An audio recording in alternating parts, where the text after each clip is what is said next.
মৰমৰ শিক্ষাৰ্থীসকল আমি ইতিমধ্যে বহুপদৰ উৎপাদক এই পাঠটো পঢ়ি আছোঁ আৰু আমি বিভিন্ন ধৰণে কেনেকৈ উৎপাদক বিশ্লেষণ কৰিব লাগে সেই বিষয়েও পঢ়ি আছোঁ তোমালোকৰ নিশ্চয় মনত আছে আমি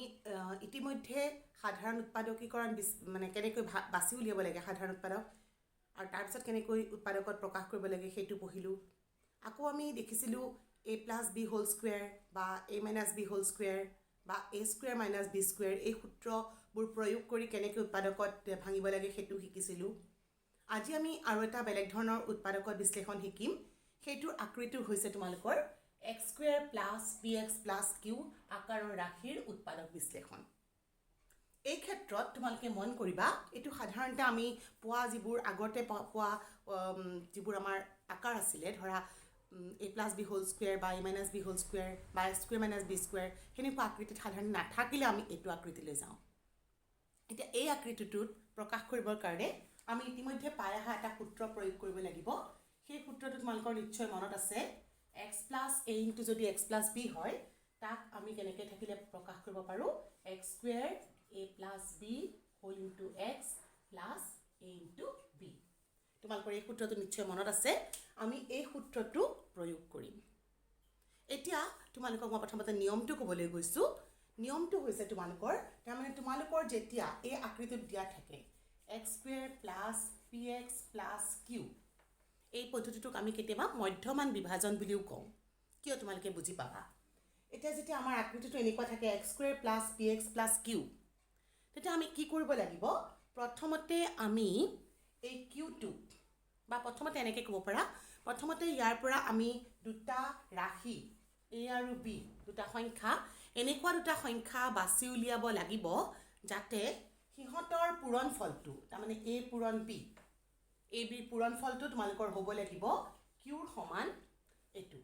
ধ্ৰুৱক ৰাশিটোৰ সমান আৰু a plus b ৰ মানটো হ'ব লাগিব তোমালোকৰ b ৰ সমান এটো হৈছে তোমালোকৰ ধ্ৰুৱক ৰাশি এটো ধ্ৰুৱক ৰাশিটো যেটো আছিল সেইটো আৰু এটো হৈছে তোমালোকৰ x ৰ সহগ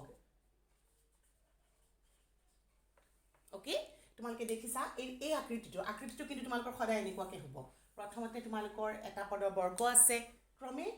কমি যোৱা ক্ৰম বা x ৰ যেটো তোমালোকৰ বিজীয় ৰাশি আছে মানে যেটো তোমালোকৰ ভেৰিয়েবল আছে সেই ভেৰিয়েবলটোৰ ঘাতটো ক্ৰমে কমি যোৱা ক্ৰমত হ'ব পাৰে বা সেই ঘাতটো তোমালোকৰ বাঢ়ি যোৱা ক্ৰমতো লিখিব পাৰা কিন্তু আমি সাধাৰণতে ঘাতটো ক্ৰমে কমি যোৱা ক্ৰমত কৰিলে অংকবোৰ কৰিবলৈ সুবিধা হয় অৰ্থাৎ এই আকাৰটোত থাকিলে আমাৰ সুবিধা হয় সেই কাৰণে এই আকাৰটোত সদায় লিখি ল'ব লাগিব প্ৰথমতে মই স্কয়াৰৰ পৰাই গৈছো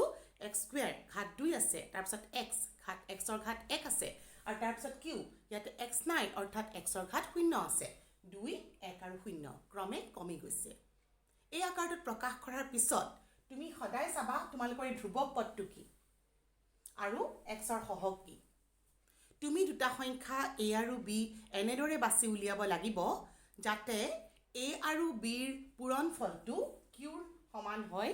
তাৰমানে ধ্ৰুৱক ৰাশিটোৰ সমান হয় আৰু a আৰু b ৰ যোগফল বা কেতিয়াবা আমি যোগৰ বিপৰীত বিয়োগফলও ক'ব পাৰো যোগফলটো x ৰ সহগৰ সমান হয় এই কথাটো তোমালোকে মনত ৰাখিবা তেতিয়া আমি কি কৰিব পাৰিম এই সূত্ৰটো এটোৰ পৰা এনেকুৱা আকৃতিত প্ৰকাশ হ'ব তাৰ পিছত মই তাৰমানে a আৰু b টো এটো দেখিছা নহয় তোমালোকৰ যদি এটোৰ লগত কম্পেয়াৰ কৰা x square plus px plus q তোমালোকে দেখিছা ইয়াতে x ৰ সহগ আছে a প্লাস b যত তোমালোকৰ এটো p তাৰমানে p তুমি a প্লাস b আকাৰত প্ৰকাশ কৰিলা তাৰ পিছত তুমি দেখিছা a into b এটো আছিল a into b মানে কি q ৰ সমান ধ্ৰুৱক পদটো হৈছে তাৰমানে তেতিয়া তোমালোকৰ এই আকাৰটোত প্ৰকাশ হ'ব এই আকাৰটোত হোৱাৰ পিছত তুমি এটো ফৰ্মত এক্সপ্ৰেছ কৰিব পাৰিবা এটো ফৰ্মুলা নিব পাৰিবা এটো আকৃতিতে তুমি নিব পাৰিবা হ'ব এতিয়া মই তোমালোকক এই কোৱেশ্চনটো এটা উদাহৰণৰ সহায়ত বুজাই দিও উদাহৰণ কৰিলে তোমালোকৰ বেছি বুজিবলৈ বেছি সুবিধা হ'ব ওকে সো তোমালোকক কোৱেশ্চনটো তোমালোকৰ উৎপাদকত ভাঙা বা উৎপাদকত বিশ্লেষণ কৰা মই প্ৰথম প্ৰশ্নটো তোমালোকৰ লৈছো x square plus 9x plus 20 এই সংখ্যাটো এটো ৰাখি লৈছো তোমালোকে প্ৰথমতে চাব লাগিব ই তোমালোকৰ যেটো দৰকাৰী আকাৰ সেই আকাৰটোত আছে নে নাই তোমালোকৰ ইতিমধ্যে হেতু আকাৰত আছে x ৰ ঘাত কমি যোৱা ক্ৰমত আছে তোমালোকৰ ইয়াতে p টো হৈছে 9 আৰু q টো হৈছে 20 অ'কে তো তেনেহ'লে তুমি এতিয়া কি কৰিব লাগিব 20ক তুমি এনে দুটা সংখ্যাৰ পূৰণফল হিচাপে প্ৰকাশ কৰিব লাগিব যাতে সিহঁত দুটাৰ যোগফল 9 হয় এতিয়া মই এইটো পূৰণফল হিচাপে মই কেনেকৈ প্ৰকাশ কৰিম সেইটো হৈছে মই উৎপাদকত প্ৰকাশ কৰিম তাৰমানে তোমালোকে 20ক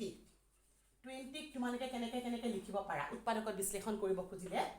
1 into 20 2 into 20 2 into 10 হয়নে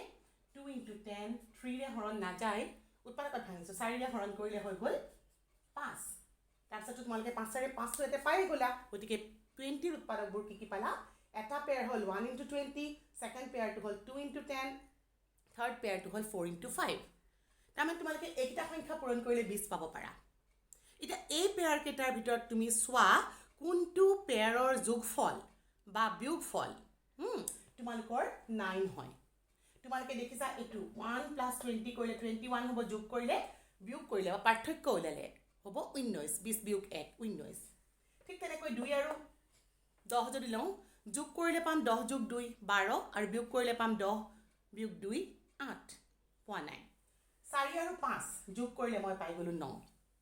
নিশ্চয় ধৰিব পাৰিলে তোমালোকৰ তেনেহ'লে কি হ'ব তোমালোকে তাৰমানে 20ক কেনেকৈ ভাঙিবা 4 পূৰণ 5 হিচাপে ভাঙিবা আৰু তাৰ যোগফলটো 4 আৰু 5ৰ যোগফলটো হ'ব 9 গতিকে তুমি এটা কেনেকৈ লিখিবা এইটো x স্কুৱেৰ 9ক তুমি লিখা 4 plus 5 whole into x plus 20 এইখিনি তোমালোকৰ ৰাফ ৱৰ্ক তোমালোকে অৱশ্যে 4 plus 5 নিলিখি 5 plus 4 লিখিলেও একেই উত্তৰ পাবা তাৰপিছত তুমি দেখিছা নহয় এই মাজৰ সংখ্যাটো ভাগ কৰি দিলা সেইকাৰণে আমি ইয়াক কেতিয়াবা মধ্যমান বিভাজন পদ্ধতি বুলিও কওঁ ক্লাছ 9তো তোমালোকক আকৌ লাগিব গতিকে তোমালোকে এতিয়া এইটো বন্ধনীটো খুলি দিয়া x স্কুৱেৰ 4 into x সংখ্যাটো কৰিবা প্লাছ প্লাছে আকৌ দিলোঁ প্লাছ 5 into x হ'ল 5x প্লাছ 20 এতিয়া তুমি উৎপাদকত ভাঙিবৰ কাৰণে ইহঁতক দুটা পেয়াৰ বনাই লোৱা বন্ধনীটো দিয়াৰ প্ৰয়োজন নাই আচলতে মই তোমালোকক বুজিবৰ কাৰণেহে দেখাই দিছিলোঁ তুমি এই দুটা সংখ্যা লোৱা আৰু দুটা সংখ্যা লোৱা ইহঁত দুটা সংখ্যাৰ পৰা তুমি সাধাৰণ উৎপাদকটো বাছি উলিওৱা বা এনেকৈও ক'ব পাৰা সিহঁত দুটা পদৰ গসাউটো প্ৰথমটো যিটো নিয়ম আমি কৰিছিলোঁ গসাউ কমন লৈ লৈছিলোঁ সেই পদ্ধতিটো মতে কৰিম ইহঁতৰ গসাউ হ'ল 4 গতিকে 4 হ'ল সিহঁতৰ সাধাৰণ উৎপাদক x গতিকে x হ'ল সিহঁতৰ সাধাৰণ উৎপাদক মই xটো আগত লৈ ল'লোঁ এতিয়া xৰে এই দুইটা পদক হৰণ কৰিম x স্কুৱেৰে xক হৰণ কৰোঁতে পালোঁ x প্লাছটো দি দিয়া 4xক xৰে হৰণ কৰোঁতে মই পালোঁ 4 এইটো কমপ্লিট হৈ গ'ল এইবাৰ তুমি দ্বিতীয় এই দুটা পদ লোৱা ইহঁতৰ গসাউ কিমান 5 গতিকে 5টো আগত লিখি লোৱা এবাৰ 5ৰে কি কৰা তুমি লিখা দুইটা পদক ডিভাইড কৰা 5x by 5 হ'লে থাকি গ'ল x আৰু 20 by 5 হ'লে তোমালোকৰ হ'ল 4 আৰু মাজত প্লাছ আছে কাৰণে মই বিশেষ চিন্তা কৰিবলগীয়া একো নাই চব পজিটিভেই হ'ব নেগেটিভ থাকিলে কিন্তু you have to be careful চ' তোমালোকে যে দেখিলা এইটো দুটা ভাগ হৈছে দুটা পদ হৈ গ'ল 3টাৰ পৰা তুমি 4টা কৰিছিলা কিন্তু 4টাৰ পৰা তুমি আকৌ দুটা পালা এই দুটাৰ মাজত আকৌ আগৰ পদ্ধতি মতে কমন আছে কি কমন x plus 4 সাধাৰণ উৎপাদক বাছি ল'লা x plus 4টো এবাৰ লিখি ল'লা গতিকে প্ৰথম পদত কি থাকি গ'ল x plus 4ৰে হৰণ কৰোঁতে পালা x আৰু প্লাছ চিনটো দিলা x plus 4ৰে এইটো হৰণ কৰোঁতে পালা 5 গতিকে তোমালোকে দেখিলা দুটা পদৰ পূৰণফল হিচাপে প্ৰকাশ হ'ল তাৰমানে এইটো উৎপাদকত বিশ্লেষণ কৰা হৈ গৈছে তোমালোকৰ নিশ্চয় ক্লিয়াৰ হৈছে পদ্ধতিটো অলপ মই তোমালোকক আৰু দুটামান ইয়াৰ উদাহৰণ দি দিম তেতিয়া তোমালোকৰ বুজিবৰ কাৰণে আৰু বেছি সুবিধা হ'ব মনত ৰাখিবা মই ছেকেণ্ড এটা উদাহৰণ তোমালোকক দিওঁ Okay. So, next let us consider মই তোমালোকক প্লাছ মাইনাছ চব চাই থকা কুৱেশ্যন দিম দেই এতিয়া তোমালোকৰ বুজিবৰ কাৰণে বেছি সুবিধা হ'ব এবাৰ মই নেক্সট কুৱেশ্যনটো লওঁ a square plus 5a minus 24 হ'ল এতিয়া ইয়াতে তুমি মন কৰা তোমালোকৰ p মানে আছে 5 আৰু q মানে আছে 24 মাইনাছ 24 হয়নে জাষ্ট কম্পেয়াৰ কৰা প্ৰথমতে আমাৰ মানে সজুৱাই আছে xৰ ঠাইত a আছে a square minus plus 5a আৰু মাইনাছ 24 এইটো আমাৰ আছে গতিকে তুমি এবাৰ কাক ভাঙিব লাগিব 24ক মাইনাছ চিনটো এডজাষ্ট হৈ যাব আচলতে মাইনাছ 24ক কিন্তু উৎপাদকত ভাঙিবৰ কাৰণে আমি মাইনাছটো নলওঁ অকল 24ক ভাঙিম 24ক মই এতিয়া কি সংখ্যাৰ মানে পূৰণফল হিচাপে প্ৰকাশ কৰিব পাৰোঁ 24ক মই লিখিব পাৰোঁ 1 into 24 এতিয়া তোমালোকৰ লগে লগে যোগটো আৰু বিয়োগটো কৰি চাই যাবা মিলে নেকি কাৰণ যোগফল বা বিয়োগফল হ'ব লাগিব তোমালোকৰ 5 যোগ কৰিলে পাম 25 বিয়োগ কৰিলে পাম 23 মিলা নাই লগে লগে হৈ যায় যদি আৰু বাকীবোৰ নকৰিবা আৰু 2ৰে হৰণ কৰা 2ৰে হৰণ কৰিলে থাকি গ'ল 12 যোগ কৰিলে পাবা 12 যোগ 2 হ'ল তোমালোকৰ 14 12 যোগ 2 হ'ল 10 5 পোৱা নাই এবাৰ 3 ৰে হৰণ যাব 3 8 গুণ 24 এবাৰ দেখিলা তুমি যোগ কৰিলা 8 3 11 8 ৰ পৰা 3 গলে কিন্তু 5 আমাৰ মিলি গল তাৰ মানে মই কি কৰিলে মিলিব মাজৰ পদটো কি লিখিম a স্কয়াৰ প্লাস 5 পাবলৈ হলে মই এই দুটা যোগ এটো আমাৰ পেয়াৰ হ'ব সংখ্যা দুটাৰ পেয়াৰ a মানে হ'ল এটা পদ হ'ল a আৰু এটা পদ হ'ল এটো সংখ্যা দুটা প্ৰকাশ কৰা কেনেকৈ কৰিম বা 5 পাবলৈ হলে কি কৰিম 8 ৰ পৰা 3 বিয়োগ কৰিলো 5 পাই গলো মিলাই লিখিবা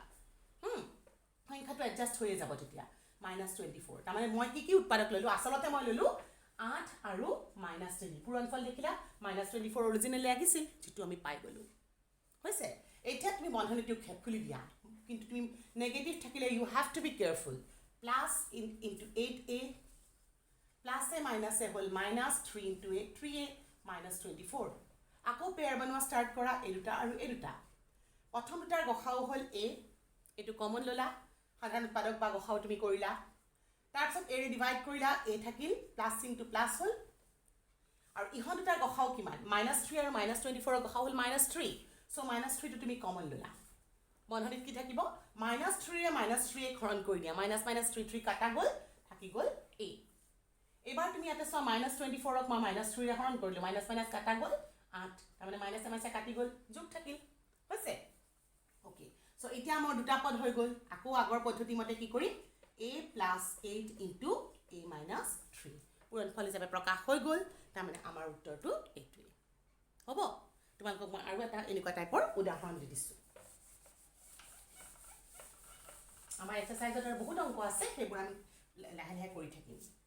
এবাৰ তোমালোকক মই 3 নম্বৰ উদাহৰণটো দিছো p² - 13p + 42 মই বেলেগ বেলেগ চিন দিছো মন কৰিছা চাগে অংককিটা এবাৰ মই 42 ৰ উৎপাদক চাব লাগিব এইটো পদৰ হা ইয়াতে 1 থাকিলে একচুয়ালি মই পিছৰটো দেখিম 1 ৰ বাহিৰে বেলেগ থাকিলে কি কৰিব লাগিব আমি নেক্সট মেথডত হেতু শিকিম তো এতিয়া 42 ক আমি কেনেকৈ ভাঙিম চোৱা 42 মোৰ সংখ্যাটো আছে 42 ক মই 1 ৰে হৰণ যাবই 1 আৰু 42 মোৰ যোগফল আৰু বিয়োগফলত 13 হোৱা নাই মই 13 পাব লাগিব মাইনাস চিনটো এডজাস্ট কৰি দিম 2 ৰে হৰণ যাব হলে তোমাৰ হৈ গল 21 3 ৰেও যাব কাৰণ 4 2 6 3 ৰে হৰণ কৰিলে কিমান হ'ব 1 4 14 3 গুণ 42 এতিয়াও মিলা নাই নাই মিলা কাৰণ 14 আৰু 3 যোগ কৰিলে পাবা 17 বিয়োগ কৰিলে পাবা 11 মিলা নাই 4 ৰে যাব নেকি না যায় 5 ৰে না যায় 6 ৰে যাব 6 7 গুণ 42 6 আৰু 7 যোগ কৰিলে দেখিলা তুমি 13 পাই গলা তাৰ মানে মই এতিয়া 13 কেনেকৈ ভাঙিম 13 টোক মই ভাঙিম 6 যোগ 7 হিচাপে p + 42 এখিনি মই তোমালোকে বুজিবৰ কাৰণে ৰাফৰ কৰিছো আৰু এটা মেথড আছে একচুয়ালি শৰ্টকাটটো কৰিব পাৰি কিন্তু প্ৰথমতে ফৰ বিগিনাৰ্স এনেকৈ কৰিলে আমাৰ সুবিধা হয় তাৰপিছত তোমালোকে এইটো ষ্টেপ নিলিখাকে নিলিখিবা হা বহুতে এইটো ষ্টেপ স্কিপ কৰি লিখে কিন্তু ভুল হোৱাৰ চান্স থাকে সেইকাৰণে মই ষ্টেপটো কৰি দেখাই দিওঁ এতিয়া তুমি বন্ধনী খোলা p² মাইনাস প্লাস প্লাসে মাইনাসে মাইনাস 6 ইনটু p আকৌ মাইনাসে প্লাসে মাইনাস 7 ইনটু p + 42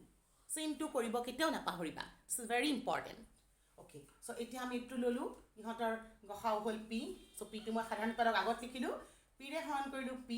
ইয়াক p ৰে মাইনাস ইনটু দিলো p ৰে হৰণ কৰিলো থাকি গল 6 ইহঁত দুটাৰ গসাউ লোৱা মাইনাসটো মোক যেহেতু দেখিছো মই ইয়াৰ লগত নালাগে গতিকে মাইনাসটো মই গসাগুৰ বাহিৰত লৈ ললো হা